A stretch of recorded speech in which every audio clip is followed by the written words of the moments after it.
Ang real score sa pagitan nina Chris Aquino at Mark Laveste ay isang uri ng laro ng hula.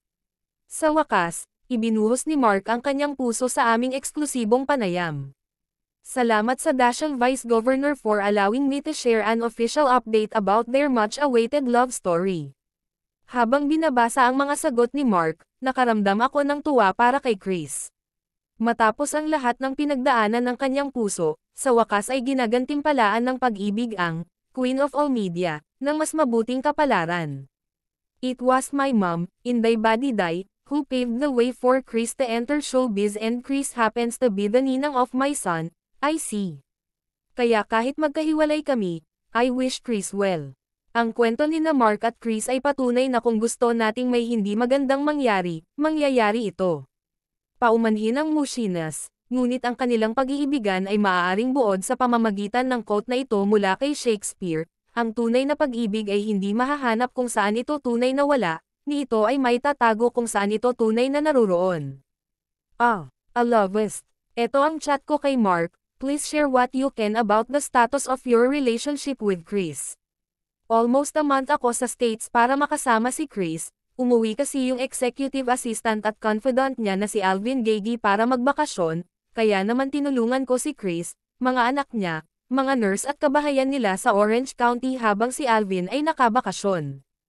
I wanted to focus and enjoy my moments with Chris and the limited time I had with her, and now, I can confidently say that we're okay. Nasa iba't ibang antas, tayo at umaasa lang ako na magiging maayos ang lahat. I can proudly say na, kami pa rin ang magkasama, at going strong pa rin. To my count, we are officially 6 months going on 7 in a relationship this November. Gayunpaman, nagkikita na kami mula pa noong simula ng taon, ika-1 ng Enero taong 2023, upang maging eksakto, at bawat buwan pagkatapos noon.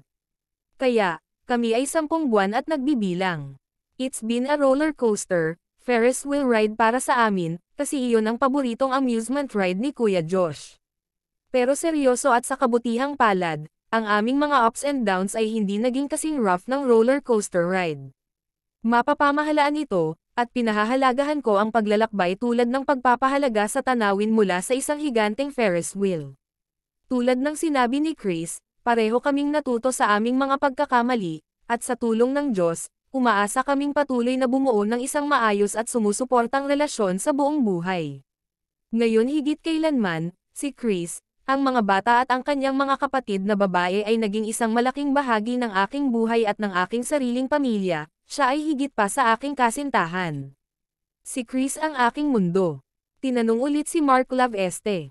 What made you hold on to the relationship even after Chris said that she wanted to cut off your communication a few months ago?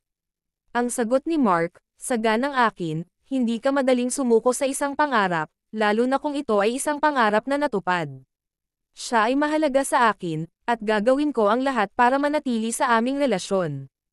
Ang paghanga at interes ko kay Chris is 20 years in the making, or may I say, waiting.